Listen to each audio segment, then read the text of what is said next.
In the last segment, we explored the pattern of like dissolves like and indicated if the solute and solvent are substantially alike, they will tend to mix. If they are substantially not alike, they won't tend to mix.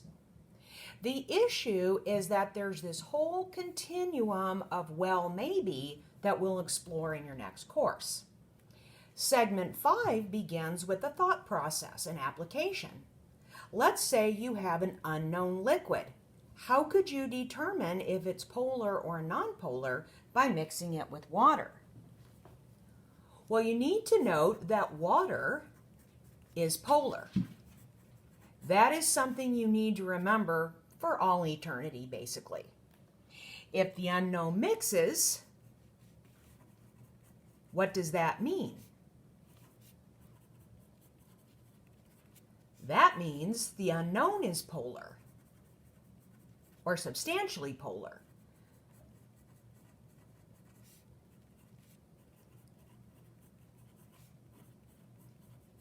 If it doesn't mix, it means it's substantially nonpolar.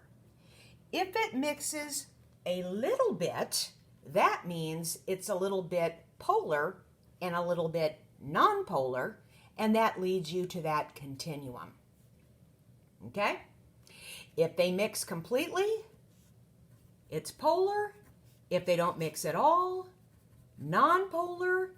If they sort of mix, that means they have both polar and nonpolar parts. And that kind of discussion is TBA in another course. Solubility. Solubility, we've talked about qualitative, qualitative,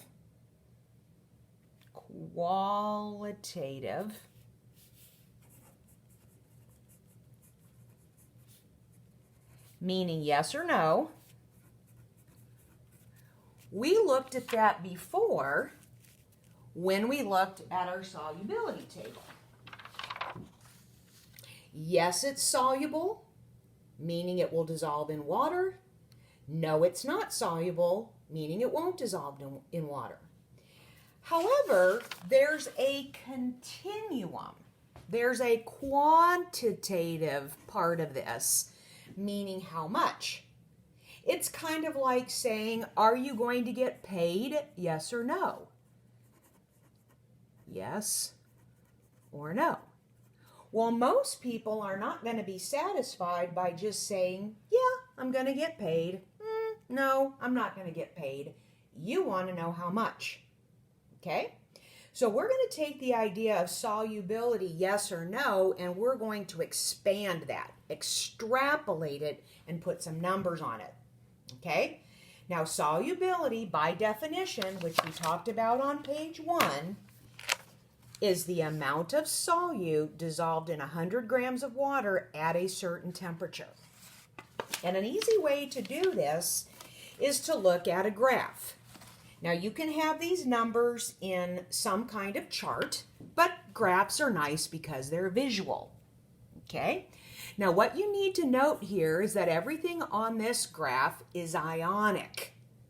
Okay? So these are ionic particles that we're talking about, or ionic substances, excuse me.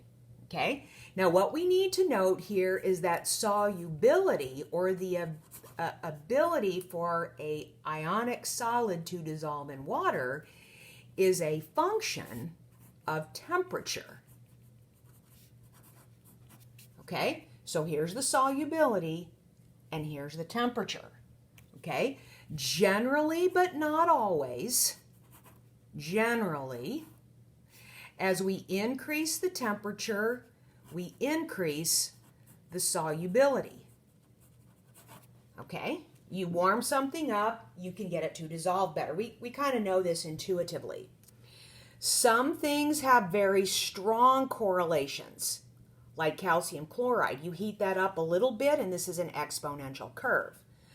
Other things like lead-2 nitrate, a nice linear curve. Other things like sodium chloride are kind of a flat curve. So sodium chloride has very little change in its solubility from freezing to boiling. Okay? So if you need to get more table salt to dissolve, heating it up isn't going to help it that much. What you need to do is to add more water. Okay? There are some that have a decreasing solubility, like this cesium compound. But usually and typically you would say, as I heat something up, I'm going to increase its solubility. So there are some qualitative things that you want to be finding out here. Okay, so qualitative and quantitative. Quantitative. Okay, so for example, this is a qualitative type statement. Which substance or salt means something that is ionic, okay, is most soluble at 10 degrees Celsius? Well, we're just going to read the chart, and we would see that that is sodium nitrate. We're just looking at the chart. That's kind of qualitative, sort of.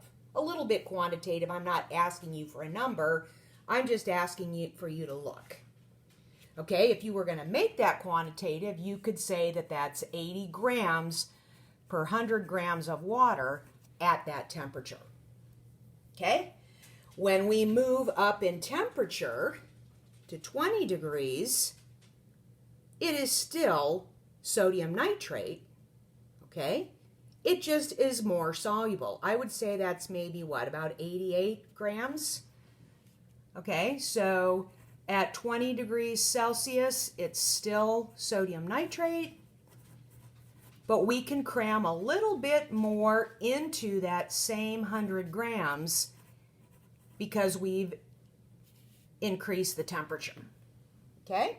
So we have some, just looking at the chart and figure out, well, what is the chart telling us? Here's another qualitative. Which salt again is ionic, which salt solubility is least affected by temperature, meaning the flattest line or the flattest curve. That would be sodium chloride. Cesium sulfate is very affected by temperature before it goes flat, so I would not choose that one. I would choose this one. Okay? Then you could get some numbers off the chart. For example, a saturated solution of potassium chloride is cooled from 80 to 40 degrees Celsius. What mass of potassium chloride will remain in solution? Okay, so we're going to look at this chart, and at 80 degrees, looks like we can get about 52 grams, for example. 52 grams in that 100 grams of water at that temperature. Then I'm going to cool it to 40 degrees Celsius. And when I do that, at 40 degrees, I have about 39, let's say, 39 grams that will remain in solution, but I had 52 to start with. And so what that means is that some of it will not dissolve. And the question is, how much? How much will not dissolve? 52 minus 39 means I have 13 grams that is going to be excluded from solution because I can't get it to dissolve. Okay? So if I want that 13 grams to dissolve, I have two choices. I can heat it back up, or I can add more water.